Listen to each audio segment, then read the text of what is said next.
तप का दिन है। तप यानी गर्मी। बारिश के मौसम में जब सूरज के ऊपर बादल छा जाते हैं और बारिश होती है तो आपको कैसा लगता है? अच्छा लगता है। बोलिए ना, अच्छा लगता है। 7 दिन बारिश हो जाए, 10 दिन बारिश हो जाए, फिर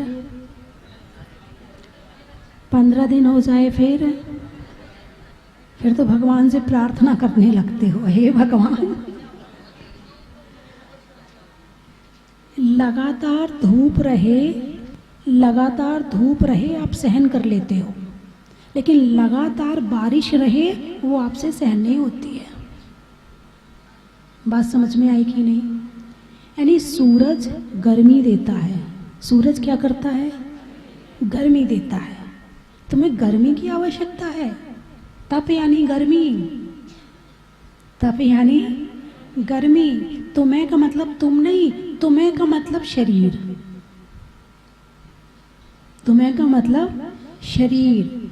यदि सूरज ना निकले तो बहुत सारी खुजली की, फोड़े की, फुंसी की बीमारियां हो जाती हैं। सूरज ना निकले तो बहुत बुखार, मलेरिया, टाइफाइड, पता नहीं कौन कौन सी, पीलिया, कौन कौन सी बीमारियां हो जाती हैं। होती हैं कि नहीं होती हैं? इन्हीं दिनों में सबसे ज़्यादा बीमारियां होती हैं। क्यों होती हैं? सूरज की गर्मी नहीं मिल रही है। सूरज की गर्मी मिलती रहे तो शरीर स्वस्थ रहता है, और सूरज की गर्मी मिलना कम हो जाए तो भी बीमार हो जाते हैं। अक्सर आपने देखा होगा, मैंने पहले भी बताया कि 100 में से 90 महिलाएं बीमार रहती हैं और 100 में से 10 पुरुष बीमार रहते हैं। 100 में से, अरे बोलिए ना, 100 में से 90 महिलाएं बीमार रहती हैं। डॉक्टर के पास जाके ज़रा खोज करो कि तुम्हारे पास महिलाएं ज़्यादा आती हैं कि पुरुष, तो क्या पता चलेगा? महिलाएं आती हैं। क्यों आती हैं? ये अभी मुझे समझ में आया, इसलिए मैं बता रही हूँ आपको। क्योंकि महिलाएं रहती हैं घर में और घर के अंदर रहती हैं, धूप उन्हें लगती नहीं है। और विटामिन डी कहाँ से प्राप्त होता है? विटामिन डी कहाँ से मिलता है? धूप से मिलता है। अब विटामिन डी नहीं मिला और जो शरीर में बीमारियां आ रही हैं उसको भगाने की क्षमता विटामिन डी में होती है। और विटामिन डी की कमी हो जाए तो जो बीमारी नहीं भी होनी हो वो बीमारी भी हो जाती है। ये बड़ी गहरी रिसर्च है। तो विटामिन डी मिलता है सूरज से, और विटामिन डी का मतलब गर्मी। विटामिन डी का मतलब गर्मी। जितनी कोठी में रहने वाली महिलाएं बीमार होती हैं, जितनी एसी और कूलर में रहने वाली महिलाएं बीमार होती हैं, उतनी ये धूप में पत्थर फोड़ने वाली महिलाएं बीमार नहीं होती हैं, क्योंकि उनको विटामिन डी पूरा मिलता है और तुम्हें विटामिन डी नहीं मिलता है। तुमसे कहेंगे भाई 9 बज गए हैं, गर्मी के दिन है, 1 किलोमीटर मंदिर है, चली जाओ। नहीं, इतनी धूप हो रही है, कैसे चले जाएं? अब मंदिर तो हम नहीं जाने वाले, कोई ले जाने वाला है नहीं है। 1 किलोमीटर दूर मंदिर है, धूप में जाना पड़ेगा, हम नहीं जा सकते हैं। गाड़ी हो तो जाएंगे, नहीं तो नहीं जाएंगे। अब तुम यदि भक्तिवश मंदिर चली भी जाती हो पैदल धूप में, तो उससे 2 काम हुए। पहली बात कि तुम पैदल मंदिर गई, दूसरी बात कि तुम्हारा मंदिर जाना हो गया, और तीसरी बात तुम्हें विटामिन डी मिल गया। भगवान के मंदिर पैदल जाने में फायदा ही फायदा है। धूप की चिंता मत करो, धूप तो तुम्हारे लिए वरदान है। धूप से बचने का प्रयास ना करो। और पुरुष जो है सुबह से लेकर शाम तक की पूरी धूप खाता है। कभी मोटरसाइकिल में जाता है, कभी कैसे भागेगा, कभी पैदल जाएगा, कभी 100 किलोमीटर गाड़ी चला रहा है, कभी 50 किलोमीटर गाड़ी चला रहा, भागता रहता है धूप में, उसे विटामिन डी पूरा मिलता है। तो वो पुरुष बीमार कम होते हैं। एक कारण पुरुषों के बीमार होने का, कम होने का कारण ये भी है।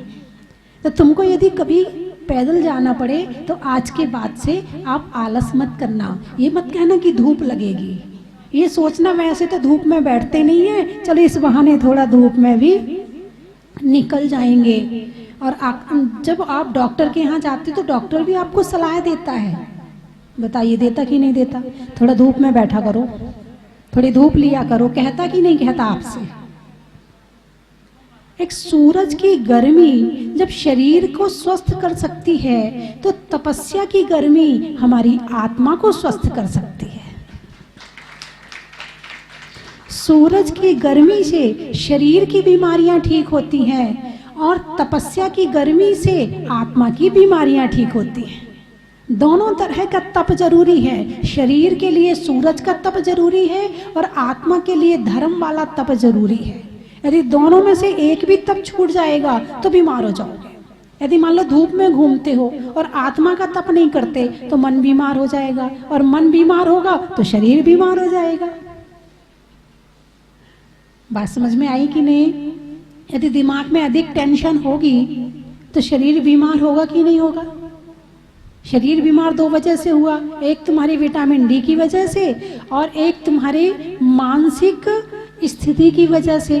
मानसिक स्थिति सही रहेगी तो शरीर भी ठीक रहेगा, और मानसिक स्थिति सही नहीं रहेगी तो शरीर भी ठीक नहीं रहेगा। इसलिए तन को और मन को दोनों को स्वस्थ रखना है तो दोनों तरह की तपस्या जरूरी है। आज उत्तम तप का दिन है और उत्तम तप के लिए आपने भी तप कल्याणक का अर्घ भी चढ़ाया। ओम ह्रीम श्री मुनिषुव्रत जनेन्द्र तप कल्याणक प्राप्त है अर्घम निरपामिति। हो गया, हमारी इतनी तपस्या हो सकती है, हम इससे ज्यादा तपस्या नहीं कर सकते हैं। हम तो अर्घ ही चढ़ा सकते हैं तपस्या के नाम पर, और कुछ नहीं कर सकते हैं। तप कल्याणक किसका होता है? तप कल्याणक किसका होता है? तीर्थंकर का। किसका होता है? तीर्थंकर का। तप कल्याणक। अब कल्याणक का पीछे वाला का हटा दो। तप कल्याण, तप से कल्याण होता है। तब से क्या होता है? कल्याण होता है। जिसने लिया है तप उसका भी कल्याण होता है, और जो उनको साक्षी मानकर तपस्या करेंगे उनका भी कल्याण होता है। जिन्होंने दीक्षा ली है, दीक्षा का नाम ही तप कल्याणक कह दिया। क्या कह दिया? दीक्षा का नाम ही तप कल्याणक है। दीक्षा का मतलब हो गया तुमने तपस्या करने का संकल्प ले लिया, जीवन में तपस्या शुरू हो गई। इसे कहते हैं तप कल्याणक। उनका हम अर्घ आज भी चढ़ा रहे हैं। तो क्या घर में रहने वाले तपस्या नहीं कर सकते? कहा है इच्छा निरोधः तपः। क्या कहा है? इच्छा निरोधः तपः। घर में रह रहे हो, इच्छाओं का निरोध करना तप है। जैसे मान लो आपको आज मन हो रहा कि ये चीज खाने को मिलनी चाहिए और नहीं मिली तो क्या होगा? क्रोध आएगा। आएगा कि नहीं आएगा? और उस दिन आपने कहा अरे कोई बात नहीं, नहीं बनी तो कोई बात नहीं है, अरे फिर खा लेंगे कभी, कोई दिक्कत नहीं है। तो क्या हुआ? तप हो गया। क्या हो गया? तप हो गया। अब मान लो इस समय व्रत आदि भी बहुत होते हैं। किसी दिन बारिश हो रही है, आपका उपवास है और घर वालों ने पकौड़ी बना ली। बताइए कैसा लगेगा आपको? गुस्सा आएगा नहीं आएगा? आज ही बनानी थी, आज मेरा उपवास है, आज ही बनानी थी। अच्छा चलो ऐसा नहीं तो ऐसा गुस्सा नहीं करोगे तो आप थोड़ा ऐसा कर लोगे, ऐसा करना थोड़ी सी निकाल के रख देना, मैं हम कल खा लेंगे। ऐसा तो हो सकता है? नहीं हो सकता है।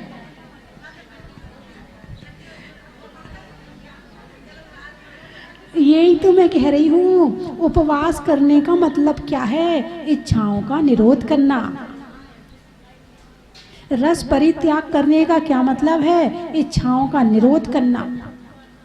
10 दिन एक बहन जी मेरे पास आई, बोले हम ऐसा है कि 10 दिन तक ड्राई फ्रूट से लेंगे। क्या करेंगे? 10 दिन तक हम केवल ड्राई फ्रूट्स खाएंगे, हम अन्न नहीं खाएंगे। हमने कहा बहन जी ऐसा करो कि 10 दिन तक आप 3 अन्न ले लो और 2 रस ले लो, ड्राई फ्रूट्स का त्याग कर दो। बात समझ में आई कि नहीं आई?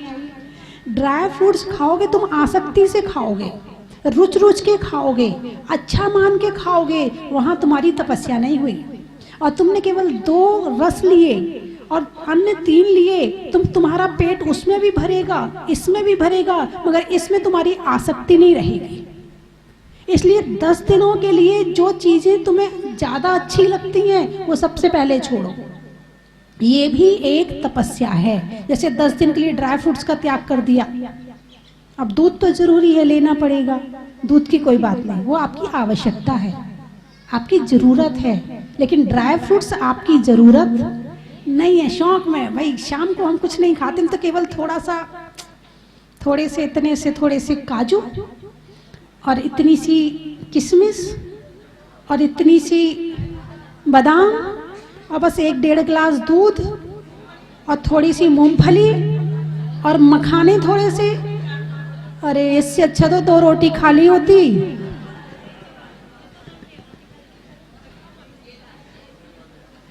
इससे अच्छा तो 2 रोटी खा ली होती थी काजू किशमिश के बदले। ये तुम्हारी तपस्या नहीं हुई, ये तुम्हारा और भोग बढ़ गया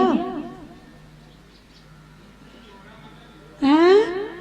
यही हो रहा है। अभी आप जाने आपको कौन सी वाली तपस्या करनी, आगे के लिए सावधान हो जाना।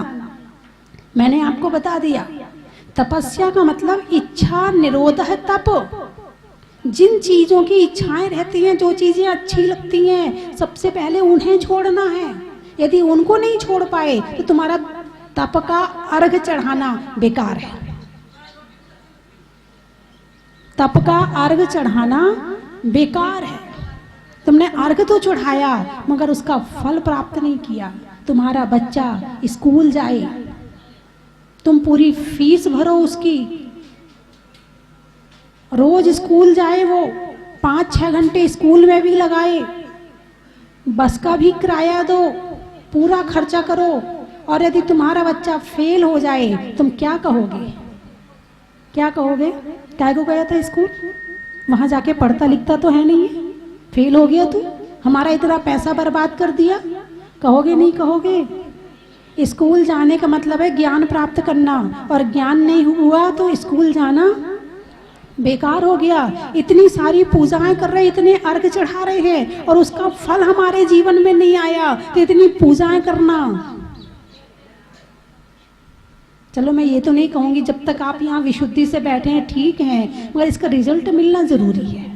जब तक रिजल्ट ना मिले, जब तक परिणामों में शांति ना आए, तब तक हमारा इतना हमें फल मिलने वाला, हमने धन भी लगाया, हमने तन भी लगाया, हमने समय भी लगाया, हमने सब कुछ लगाया, और लगाने के बाद जो हमें जितना मिलना चाहिए था वो हमें नहीं मिल पाया।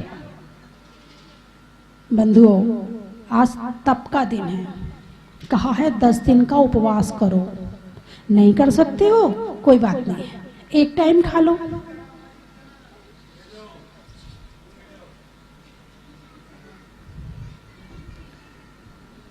इनके 10 उपवास चल रहे हैं, आज इनका 7वां उपवास है। बहुत हिम्मत होती है, वही 7-10 उपवास कर पाते हैं। हिम्मत भी चाहिए और शरीर की शक्ति भी चाहिए। शरीर की शक्ति तो बहुतों के पास होगी, मगर हिम्मत सबके पास नहीं होती है। शरीर की शक्ति तो बहुतों के पास होगी, मगर हिम्मत कर ली, क्योंकि शरीर बोलता है, मुंह कम बोलता है, शरीर ज़्यादा बोलता है, कान ज़्यादा बोलते हैं, मुंह ज़्यादा बोलता है। इनको वश में रखना बहुत बड़ी बात है। तो इसीलिए तपस्या का नंबर कौन से दिन आया है? 7वें दिन। आपको पहले दिन तपस्या नहीं करवाई, आपको दूसरे, तीसरे, चौथे दिन तपस्या नहीं करवाई, आपको 5वें, 6ठे दिन तपस्या नहीं करवाई। तपस्या का नंबर 7वें दिन आया है। तपस्या कब फलदायी होगी? जब तुम्हारे अंदर क्षमा होगी। यदि तुमने उपवास किए और तुम्हें क्रोध आ गया तो समझना तपस्या नहीं हुई। इसलिए पहले क्षमा करना सीखो।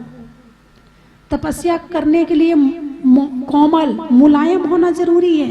यदि मन कोमल है फिर तपस्या करोगे तो तपस्या में बराबर वृद्धि होगी।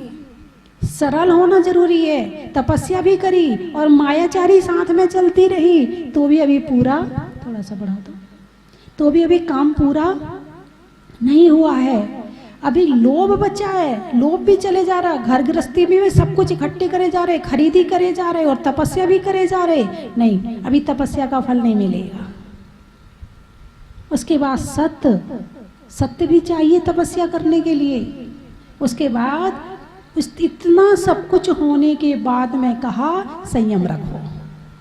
पहले क्षमा करना सीख लिया, मान को भगा दिया, मायाचारी को दूर कर दिया, लोभ को दूर कर दिया, सत्य भी आ गया। तब कहा कि अब अपनी पांचों इंद्रियों को अब वश में करो। तुमने मन को वश में कर लिया तो पांचों इंद्रियां वश में हो जाएंगी, और मन को वश में नहीं किया तो पांचों इंद्रियां वश में होने वाली नहीं है। जो क्रोध को वश में नहीं कर सकता है वो इंद्रियों को भी वश में नहीं कर सकता है। तो इसीलिए पहले मन को वश में करने के लिए पहले 5 धर्म बताए गए। तब 6वें धर्म में कहा गया कि अब इंद्रियों को वश में करो। और जब इंद्रियां वश में हो गई, तुमने 12 व्रत ले लिए, तुमने अणुव्रत ले लिए, अब कहा अब तपस्या करो। अब तपस्या का तुम्हें फल मिलेगा। इसके पहले तुम्हें तपस्या का फल मिलने वाला नहीं है। और तप भी कितने प्रकार के हैं? 12 प्रकार के। 28 मूल गुण भी पालन कर रहे हैं, लेकिन कहा अभी तप नहीं हुआ। 5 महाव्रत भी ले लिए, 5 समिति का भी पालन कर रहे हैं, 3 गुप्तियों का भी पालन कर रहे हैं, लेकिन कह रहे अधूरा है।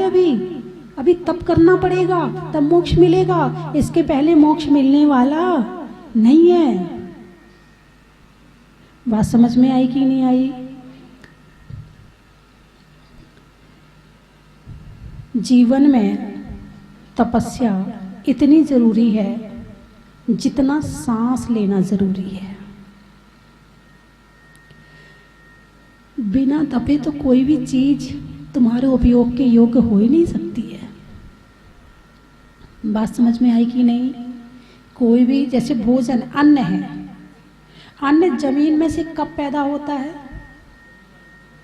जैसे पहले सर्दी आती है, फिर गर्मी आती है, फिर बरसात आती है, ऐसे ही होता ना। तो जो जून का महीना होता है, जेठ वैशाख, कैसी धूप पड़ती है? कड़ाके की धूप पड़ती है, आंखों से देखना मुश्किल होता है, इतनी तेज धूप। लोग चश्मा लगा लगा के निकलते हैं, बिना चश्मा के नहीं निकलते, आंखों में चुभती है धूप, इतनी तेज धूप पड़ती है। और इतनी तेज धूप जब मिट्टी सहन करती है तब वो ऊर्जा से भरती है। और यदि कहते हैं कि जेठ के महीने में बारिश हो जाए तो कहते अब फसल खराब हो गई अगली, क्योंकि मिट्टी को ऊर्जा नहीं मिल पाई। और जब मिट्टी को ऊर्जा नहीं मिलेगी तो तुम्हारी अनाज की फसल भी अच्छे से होने वाली नहीं है। सूरज तपे तपे रे माटी, सूरज तपे तपे रे माटी, दीपक जले जले रे बाती। तुझको तपना होगा, मोह तजना होगा, तुझको तपना होगा, मोह तजना। सूरज तपता है, कहते हैं जब तक सूरज चांद रहेगा तब तक दुनिया में इंसान रहेगा, और जिस दिन सूरज चांद नहीं रहेंगे उस दिन इंसान भी जी नहीं पाएगा। यानी जब तक गर्मी रहेगी, कहते हैं जब तक अग्नि रहेगी, अग्नि, सूरज है तो अग्नि है, सूरज नहीं तो अग्नि भी नहीं। और अग्नि के बिना क्या जीवन है? भोजन तुम्हारा क्या बिना अग्नि के तप सकता है? नहीं तप सकता है। भोजन बिना अग्नि के तुम्हारे करने के योग नहीं हो सकता है। जब तुम गर्मी में भोजन को तपाते हो तब पेट में भोजन डालते हो। अभी भी पूरा नहीं हुआ है, पेट में होती है जठराग्नि, क्या होती है? पेट में होती है जठराग्नि। तुमने खूब तपाया, खूब उबाला, सब कुछ किया तुमने भोजन को, अभी काम रस नहीं निकला। अभी रस निकालने के लिए पेट में और अग्नि है, एक और अग्नि है जठराग्नि, पेट में जाएगा। पूरी क्रिया होती है जो तुम्हारी मशीन में होती है ना, पूरा घूमता है, घुलता है, उसमें से पूरा पिसता है पेट में। जितना तुम मोटा मोटा खा के पेट में डाल देते ना, अब पेट को ज़्यादा काम करना पड़ेगा। इसलिए कहा एक ग्रास को 32 बार चबाना चाहिए, तो पेट को ज़्यादा काम नहीं करना पड़ेगा। तुम पेट से बहुत काम करवाते, फटाफट गया अंदर, गया अंदर, गया अंदर, चबाती नहीं हो, बस स्वाद लिया और गया, स्वाद लिया और स्वाद लिया और गया अंदर। तो आप जो है भोजन को इस तरह से करते तो पेट जल्दी बीमार हो जाता है। ज़्यादा काम करेगा तो जल्दी बीमार हो जाएगा। तो आप भोजन को अच्छे से चबा के करो। अब पेट में भोजन पहुंच गया, अभी काम पूरा नहीं हुआ, अभी पेट में और पचेगा, उबलेगा। पूरा उबलने की क्रिया होती है पेट में, आपको पता नहीं चलता है। पूरा उबलता है, उबलने के बाद उसमें से रस निकलता है और वो रस तुम्हारे शरीर में शक्ति पैदा करता है। भोजन पेट में जाता है, पेट को बहुत सारे काम करने पड़ते हैं। करने के बाद खून बनता है, मांस बनता है, चर्बी बनती है, नसों में जाता है, हड्डियों में जाता है, शरीर की जो चमड़ी है इसमें जाता है, भोजन सब जगह जाता है। तो भोजन एक ऐसी चीज़ है कि जिसको बड़े सोच समझ के करना चाहिए। जैसे एक डॉक्टर जो है ऑपरेशन थिएटर में बड़े सोच समझ के ऑपरेशन करता है, ऐसे भोजन की क्रिया भी बड़ी गंभीरता के साथ में करना चाहिए। पेट में अशुद्ध भोजन नहीं डालना चाहिए, पेट में अनछना पानी नहीं डालना चाहिए। एक तुम्हारी गाड़ी में जो पेट्रोल डालते हो वो तो छान छान के डालते हो, और पेट में जो पानी डालते हो, अरे बोलिए ना, अनछना डाल लेते हो नहीं डाल लेते हो? बहुत से लोग डालते हैं, बहुत से लोग डालते हैं। सीधे नल पे गए, मुंह लगाया और गया पेट में, पता नहीं कितने जीव पहुंच गए। एक बूंद पानी में 36,450 जीव होते हैं, और तुमने एक गिलास अनछना पानी पी लिया तो कितने जीव पी लिए। अब पेट में जाके वो बीमारी तो पैदा करेंगे। बंधुओं, जैन धर्म बहुत सूक्ष्म धर्म है। छोटे से छोटे जीव की भी व्याख्या इसमें की गई है। तो ये जो 12 प्रकार का तप बताया है, इसमें अनशन, पहले तप का नाम है अनशन। पहला तप है अनशन, उपवास। क्या है? उपवास। उपवास करने के बाद में साथ साथ सारे धर्म चलते हैं। ऐसा नहीं कि आज उपवास कर लिया तो उपवास अकेला है, नहीं। उपवास के साथ में ध्यान भी है, उपवास के साथ में विनय भी है, उपवास के साथ में हाँ और भी। बाकी अनशन को सबसे ज़्यादा महत्व दिया है, उपवास को सबसे ज़्यादा महत्व दिया है। स्वाध्याय भी है, प्रायश्चित भी है। अनशन करने से सारे काम हो जाते हैं। उपवास में प्रायश्चित भी हो जाता है, पश्चाताप भी हो जाता है। फिर उस दिन खाली हो, खाना पीना तो है नहीं है, तो चलो स्वाध्याय कर लेते, स्वाध्याय भी हो जाता है। चलो आज बाजार नहीं जाएंगे, आज हमारा उपवास है, तो लोभ भी कम हो गया। भाई बच्चों आज गुस्सा मत करवाना मेरे से, आज हमारा उपवास है, तो क्रोध भी नहीं हुआ। भाई आज हम सीरियल नहीं देखेंगे, पिक्चर नहीं देखेंगे, क्योंकि आज हमारा उपवास है, राग द्वेष भी कम हो गया। चलो आज कुछ काम तो है नहीं, उपवास है हमारा, आज पूजा ज़्यादा कर लेते, एक विधान भी कर लेते हैं, तो भक्ति भी ज़्यादा हो गई। आज हमारा उपवास है। तो उपवास का मतलब ये नहीं कि केवल पेट को भोजन नहीं देना है, उपवास का मतलब ये है कि मन को कषायों का भोजन भी नहीं देना है। मन कषायों से दूर हुआ और पेट को भोजन नहीं मिला, इसका नाम है उपवास। नहीं तो अक्सर होता ये है कि भाई आज उपवास है, बोर हो रहे, चल पिक्चर लगा ले। हाँ बोर हो रहे, 3 घंटे तो कट जाएंगे कम से कम। ऐसे करते नहीं करते? नहीं, यहाँ तो आपको टीवी देखने भी नहीं मिल रही है, यहाँ तो आपको कोई ऐसा वातावरण ही नहीं मिल रहा है कि जिसके माध्यम से आपकी कषाएं जागृत हों। और फिर भी यदि मिलता है तो आप उसे टालने का प्रयास करें, उससे भिड़ने का प्रयास ना करें। सबसे अच्छी चीज़ है मौन। क्या है? मौन। कोई सामने वाला कुछ कहता चुप हो जाओ, गाली सुन मन खेद न आनो, गुण को अवगुण कहो आहानो, कहिए अयानो वस्तु छीने, कोई आपका बैग भी छीन ले। मार बांध बहुविध करे, घर ते निकारे, तन बिदारे, बैर तो भी न जहां धरे, ते कर्म पूरब किए खोटे, सहे क्यों नहीं चीरा, अति क्रोध अग्नि बुझाए प्राणी, साम जलले सीरा। इन लाइनों को 10 दिन तो याद कर लो, बाकी समय जो होगा सो देखा जाएगा। 10 दिन तो याद कर लो, 10 दिन के लिए तो छोड़ दो, निमित्त तो मिलते रहेंगे। निमित्त को कब तक पकड़ते रहोगे?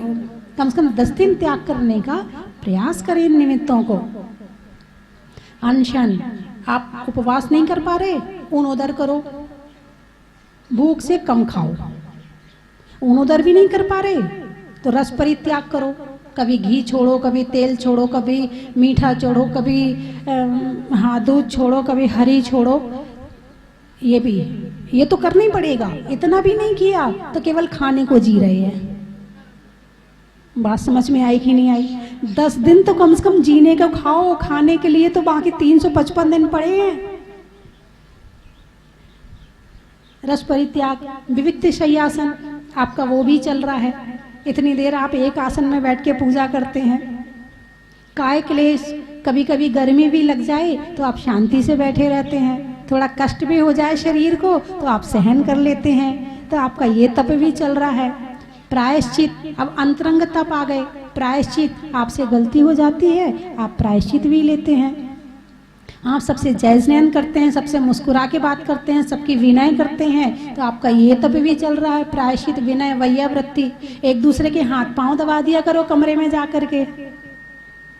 कर सकते हो कि नहीं? आज का यही नियम है कि आज सबको एक दूसरे के कमरे में जाके हाथ पांव दबाने हैं। आज का नियम है ये वैयावृत्ति नाम का तप है ना। अकेले ये नहीं कि वास वाले 2 जने तो 2, अब इतने सारे लोग 2 को पकड़ लोगे तो क्या होगा? नहीं, ऐसा मत करना। आप तो एक दूसरे के दबा देना, ठीक है? एक दूसरे के पैर दबा देना, कंधे दबा देना, और कोई सेवा हो तो पूछ लेना। तो आज आपका ये नियम है कि आपको एक दूसरे की वैयावृत्ति करनी है। तो आपका वैयावृत्ति नाम का तप भी हो जाएगा। इसमें उम्र का लिहाज मत करना, जो जिसके सामने आ जाए दबा देना है आप। हाँ, छोटे बड़े का भी मत करना। बात समझ में आई कि नहीं आई? आप कर लेना वैयावृत्ति। व्युत्सर्ग यानी आप कायोत्सर्ग भी करते हैं, और सुबह सुबह ध्यान भी हो जाता है, शाम को प्रतिक्रमण भी हो जाता है। तो यहाँ रहकर आपके कम से कम 11 तप तो पूरे हो रहे हैं। उपवास भी कभी कभी हो जाता है तो 12 तक पूरे हो रहे हैं आपके। हाँ, 2 जने, एक हमारी करीब 75 साल की अम्मा जी हैं, वो 10 उपवास कर रही हैं। 80 साल की हैं, बहुत बड़ी बात है। 85 साल की हैं, ओ हो 85 ईयर की है। और हमारे भाई साहब भी करीब 75 साल के होंगे, 70 के हैं। इन्होंने भी कितने उपवास हो गए इनके? 6 हो गए, 7 हो गए, 6 हुआ। अच्छा, इनके 6। भाई बहुत बड़ी बात है इस उम्र में उपवास करना। अपनी जिह्वा पे संयम रखना। हम काजू किशमिश तो छोड़ दें, उपवास की बात तो बहुत बड़ी है। बात समझ में आई कि नहीं आई? अपने आप को शरीर का पोषण करते करते अनंत काल हो गया। ये शरीर ने हमारा साथ कभी भी नहीं दिया और देगा भी नहीं। हमें इससे ऐसे नौकर है ना, नौकर को ज्यादा लाड़ प्यार करो तो वो काम नहीं करता, सिर पे चढ़ जाता है। ऐसे ये शरीर है, इसको ज्यादा लाड़ प्यार करवाया है ना तो ये नौकर मालिक बन गया है। अब जब तक इसको डंडा नहीं दिखाओगे ना तब तक ये मानने वाला नहीं है। इसको डंडा दिखा के इससे उपवास कर, चल बहुत दिन हो गए खाते खाते, ये तो करना ही पड़ेगा।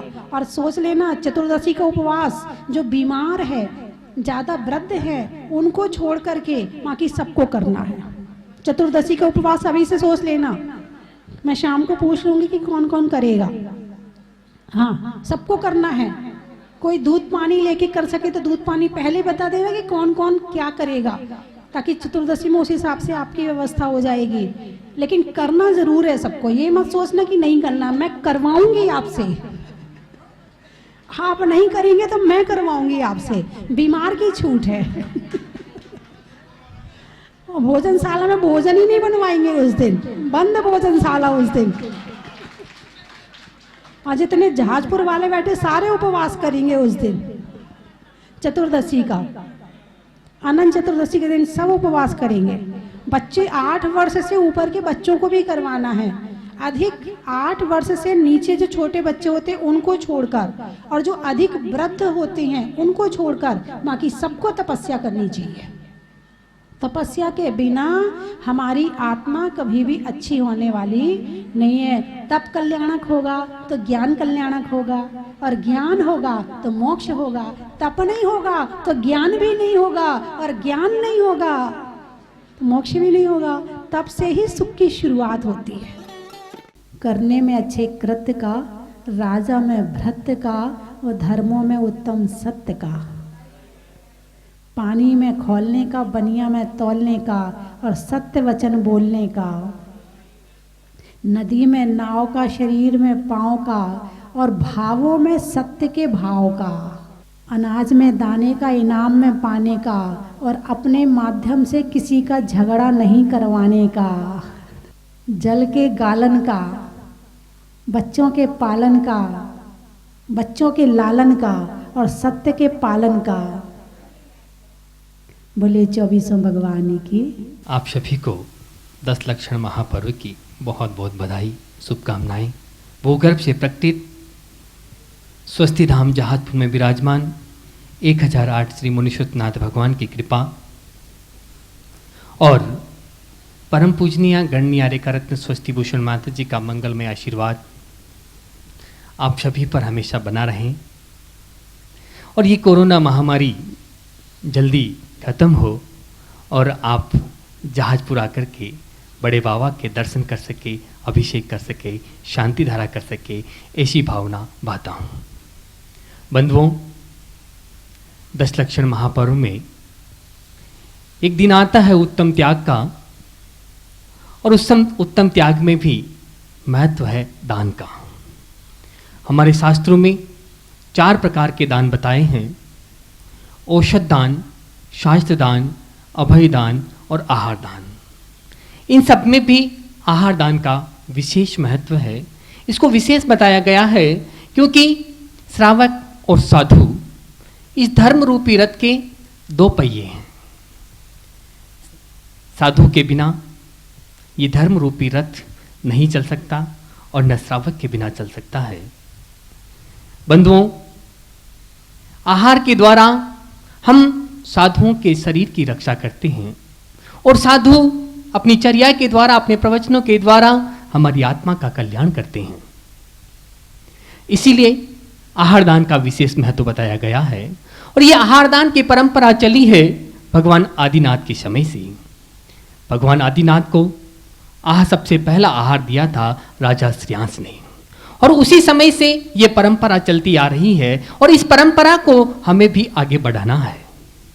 बंधुओं, स्वस्ति धाम जहाजपुर में 18 जून 2014 को भगवान को जब अस्थायी मंदिर में विराजमान किया गया, तब से लेकर के जब ये जहाज मंदिर बन चुका है, भगवान जहाज मंदिर में विराजमान हो चुके हैं।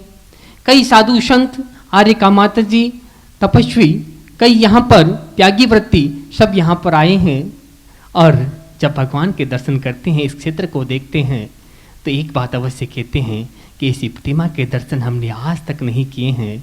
तो बंधुओं, यहाँ पर उन साधु संतों की, त्यागी वृत्तियों की आहार की व्यवस्था के लिए पूज्य गुरु माँ स्वस्ति भूषण माता जी की मंगल में प्रेरणा से एक आहार दान ध्रुव फंड स्थापित किया जा रहा है। आप सभी से मेरा निवेदन है, आप इस ध्रुव फंड में सहभागी बने, अपनी चंचला लक्ष्मी का सदुपयोग करें, पुण्यार्जन करें। बंधुओं, आप 1,11,000 रुपये की न्योछावर राशि से शिरोमणि संरक्षक के रूप में अपना नाम दे सकते हैं। 51,000 रुपये की न्योछावर राशि से परम संरक्षक, 31,000 रुपये की न्योछावर राशि से संरक्षक मंडल में जोड़ सकते हैं।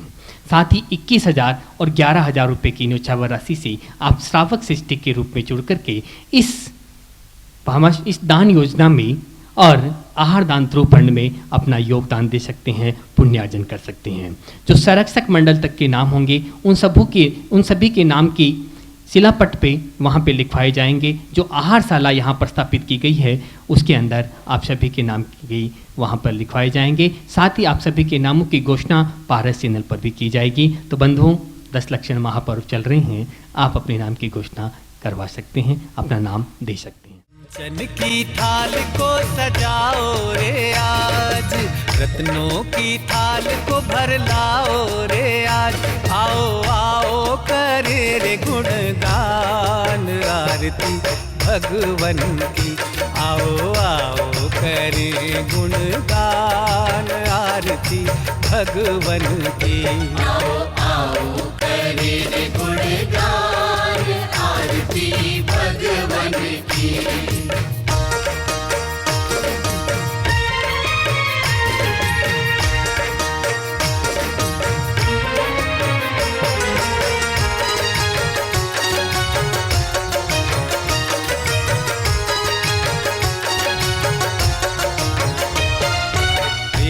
सुमित्र के राज दुलारे, माँ पद्मा जी के नैनों के तारे। पिता सुमित्र के राज दुलारे, माँ पद्मा जी के नैनों के तारे। राजगृही में जन्म लियो आप, राजगृही में जन्म लियो। परम विदुषी लेखिका काव्य रत्नाकर आरिका रत्न 105 श्री स्वस्ति भूषण माता जी की पावन प्रेरणा व सानिध्य में श्री मुनि सुव्रतनाथ दिगंबर जैन अतिशय क्षेत्र स्वस्ति धाम जहाजपुर राजस्थान में भूगर्भ से प्रकटित अतिशयकारी 1008 श्री मुनि सुव्रतनाथ भगवान की चरण छांव में, जिनके अभी तक स्वतः ही 4 बार रंग परिवर्तन, ललाट पर रेखाएं उभरना व विलुप्त होना, 4 महीने तक नाभि में स्पंदन, प्रशासन के उठाने के प्रयास पर प्रतिमा भारी व भक्तों के उठाने पर हल्की होना, भगवान का देवों द्वारा 2 घंटे तक अभिषेक व दाईं आंख से दिव्य ज्योति प्रकट होना, ऐसे अतिशय हो चुके हैं और हर रोज हजारों भक्त भगवान के दर्शन, अभिषेक, पूजा एवं विधान करके अतिशय पुण्य का लाभ ले रहे हैं। सहयोग राशि जमा कराने हेतु बैंक खाता विवरण निम्न प्रकार है। खाते का नाम श्री मुनि सुव्रतनाथ दिगंबर जैन अतिशय क्षेत्र स्वस्ति धाम जहाजपुर। बाहर से आने वाले समस्त भक्त गणों की पूर्ण व्यवस्था क्षेत्र द्वारा की जाएगी। अधिक जानकारी के लिए संपर्क करें 97820 63107 88246 20107।